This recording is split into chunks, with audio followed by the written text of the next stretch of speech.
10 minutes. Thank you, Mr. Chairman. Mr. Chairman, my questions, I guess, are going to be a little bit about who's telling the truth here as well.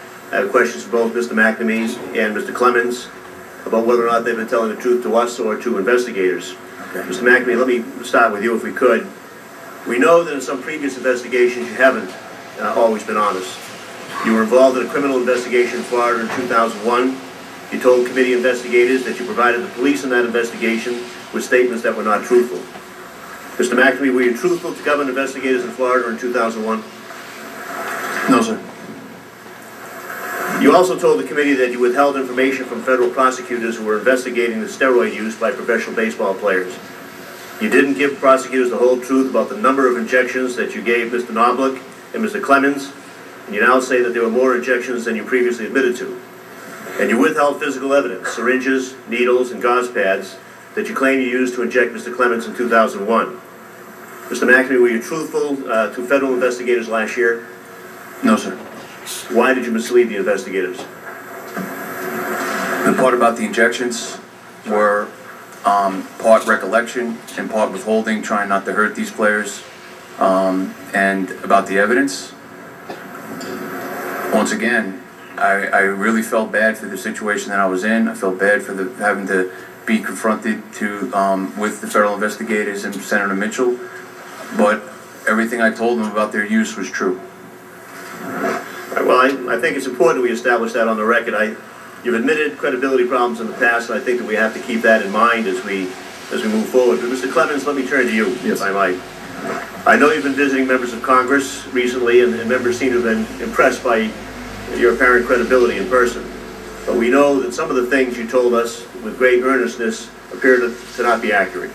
And this raises the questions about your own credibility. Let me read to you from page 66 of your deposition. Okay. You were asked, did you ever speak with Mr. McNamee about human growth hormone?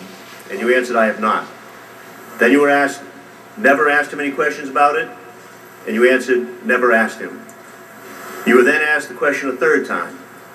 The question was, do you recall a specific instance where you did speak with Mr. McNamee about HGH? And your answer was, I don't remember. The only thing I remember about the topic was there was an article or show about some elderly men that had a curve in his spine, and then later on in the show he was able to play golf, and that's basically the conversation we had. When you gave those answers in your deposition, you seemed earnest, you seemed credible, according to those that were questioning you, much like you do today. Were your answers truthful? Yes, they were. With respect to you, we know that you didn't give the committee the truthful answers much later in your deposition then, because you were asked whether any members of your family had taken HGH. In answering that question later in your deposition, you told the committee staff about two specific conversations that you had with Mr. McNamee about HGH. So I want to walk you through that testimony about the time your wife was injected with HGH by Mr. McNamee. At the outset, there doesn't appear to be any dispute between you and Mr. McNamee about whether your wife, Debbie Clemens, was injected with HGH by Mr. McNamee in 2003. You both told the committee about this in your depositions, but you gave very different accounts of what actually happened. Mr. Clemens, according to your account, Mr. McNamee injected your wife in your bedroom without your knowledge. Here's what you said on page 174 of your deposition. I was not present at the time. I found out later in the evening, and the reason I found out, she was telling me that something was going on with the circulation, and this concerned me. You also said on page 176 of your deposition, the next day she still was not feeling comfortable, something about her circulation. You told us you had a very strong reaction. You told us you were so concerned about what happened that you searched some luggage of Mr. McNamee that he had stored in your house looking for other evidence of drugs. Do I have that right so far? That is correct, sir, yes. You then told us about two specific conversations you had with Mr. McNamee about your wife and HGH. The first happened that night when you called him on the telephone. Let me read that part of the transcript to you. That's on page 174. You said, we had a pretty heated discussion about it, that I don't know enough about it, and that we don't know enough about it. You then told the committee, I also called him the next day because she still was not feeling comfortable, something about her circulation. I wasn't happy about it. I said, we don't know anything about this. He says it's legal. There's no law against it. Now, Mr. Clemens, you told the committee that you had had no conversations with Mr. McNamee about HGH. You did that 3 times in the early part of your deposition. But your own statements now show that you had 2 specific and memorable conversations with him about HGH. So when you were asked on 3 specific occasions, why didn't you tell the committee about those conversations when you were asked, did you ever speak with Mr. McNamee about human growth hormone? Prior to he injecting my wife, Mr. Congressman, we had no conversation about HGH in any substance or any detail whatsoever. And definitely, again, I'm going to read a statement from my wife here in just a minute, but we never discussed HGH in detail. I go back to, again, Andy Pettit. If I was a part of using HGH or a user of HGH, Brian McNamee would have come and told me that Andy was a part of this. I'm certain, again, I would have known about all of it. And again, prior to that, we had not had discussions about HGH. But Mr. Clemens, the questions early morning hadn't been prior to your wife's. The questions were, had you ever? And you can see where that leads us to some credibility issues here. You 3 times said never, and then only when somebody really presses you on a specific incident you have a recollection of 2 memorable conversations. And, I'm sorry?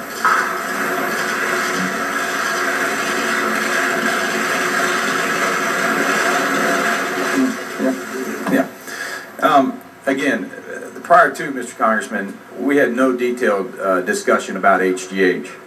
Prior to what? During my testimony with the committee, and I believe the committee ran down when they were asking me the question about front office people, other employees, and that's when they said family on the question. That's all helpful, Mr. Clemens. These questions I'm reading to you right from the transcript. What you're referring to now happened later. That's correct. The 3 distinct questions were specifically about whether you ever spoke with Mr. McNamee, and 3 times you said never. Right? Later, somebody brought up the fact about your wife. And that's the inconsistency that we have. Let me go on a little bit. It's not the only area where we have some question, because I'll read you another excerpt from your deposition. Okay. You were asked, it's on page 67 if you want, did you do any research on your own about human growth hormone? And you answered, no, I haven't. I've never researched it. I couldn't tell you the first thing about it. It seems a little difficult to believe. You testified that your wife was injected by Mr. McNamee without your knowledge of HGH. She didn't feel well and started to have circulation problems. You felt so strongly about what Mr. McNamee had done that you searched his luggage to make sure there were no drugs in the house. What did your doctor say about this? I talked to Deborah about calling our doctor, and she said that she was just feeling very uncomfortable, and in her words, wigged out about it. And not only did the reason I searched his luggage for the fact that he would always leave luggage behind and have us mail out his luggage and leave without his luggage at my house, no differently than when I spoke to him about bringing alcohol onto my property. I had young kids. That is the conversation that was about. I was comfortable with my wife's reaction. She told you she has circulation problems. She felt that she was having circulation problems, yes. But you never called the doctor. Certainly it seems to most reasonable people, I think, that if that were the case, your wife told you that she was having a reaction, circulation problems, and particularly if it was administered by a fitness trainer without your knowledge, that you would have called the doctor to find out what the consequences were. You never did that. We did not, and I did talk to Deb about that, if we should call our doctor. What steps did you take to learn about the effects of HGH after you learned that your wife had taken the injection? I didn't take a lot of steps, Mr. Congressman. In the last 2 months since this has been going on, I've learned more about HGH than I ever thought. I still don't know enough about it. I don't know. I've heard that. I've seen things on TV that these guys talk about how it helps them, actors and different things of that nature. I don't know anything about it. Well, I guess, gentlemen, that's where the question comes in. If I might, Mr. Chairman, Mr. Clemens, you want us to believe that Mr. McNamee injected your wife without your knowledge, that she started suffering serious side effects of the drug, that you were upset enough to call Mr. McNamee and then search his luggage. But despite all that, you never made inquiry of a doctor and you never even looked up to see what the effects might be. Is that right? Mr. Congressman, I don't believe I ever said serious effects. She said she was having itching and she had some type of circulation problem that she was feeling. Gentleman's time has expired.